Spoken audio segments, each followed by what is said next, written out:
പമ്പയിൽ നിന്ന് തിരിച്ച് നീലിമല കയറി അപ്പാച്ചിമേടും പിന്നിടുമ്പോൾ ശബരിപ്പീഠമെത്തും. അപ്പാച്ചിമേട്ടിലെത്തുന്നതോടെ വലിയ കയറ്റം അവസാനിക്കുന്നു. അല്പദൂരം കൂടി നടക്കുമ്പോൾ സമതല പ്രദേശമായ ശബരിപ്പീഠമാണ്. ശബരി എന്ന താപസി തപസ് ചെയ്ത സ്ഥലമാണിതെന്ന് പറയപ്പെടുന്നു.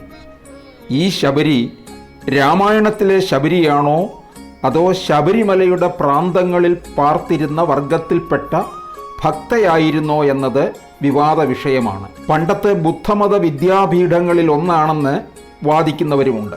ശ്രീരാമനും ലക്ഷ്മണനും സീതയെ തിരഞ്ഞുള്ള യാത്രയിൽ ശബരിയുടെ ആശ്രമത്തിലെത്തി അവരുടെ ആതിഥ്യം സ്വീകരിച്ചു.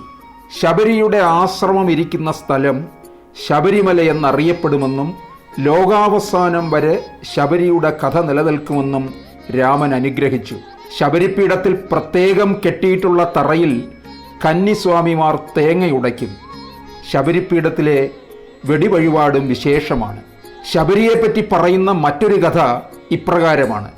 ശബരി പൂർവജന്മത്തിൽ ചിത്രകവചൻ എന്ന ഗന്ധർവ രാജാവിൻ്റെ പുത്രിയായ മാലിനിയായിരുന്നു.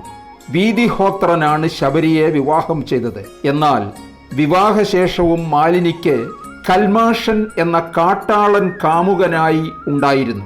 ഇതറിഞ്ഞ വീതിഹോത്രൻ നീ കാട്ടാള സ്ത്രീയായി മാറട്ടെ എന്ന് ശപിച്ചു. ശാപമോക്ഷത്തിനായി കേണ മാലിനിയോട് ശ്രീരാമനിൽ നിന്നും ശാപമോക്ഷം ലഭിക്കുമെന്നും പറഞ്ഞു. ശ്രീരാമൻ്റെ വനവാസക്കാലത്ത് സീതയെ അന്വേഷിച്ച് കണ്ടെത്തുന്നതിനുള്ള വഴി ശബരി ശ്രീരാമന് പറഞ്ഞു കൊടുത്തുകൊണ്ട് കണ്ണുകളടച്ചു. പെട്ടെന്ന് അവളുടെ രൂപം മാറി ഗന്ധർവകുമാരിയായി മാറുകയായിരുന്നു. തുടർന്ന് വീതിഹോത്രൻ തിരിച്ചെത്തി അവളെ ഗന്ധർവലോകത്തേക്ക് കൊണ്ടുപോയി. ഇതാണ് ശബരിയെപ്പറ്റി പറയുന്ന മറ്റൊരു കഥ.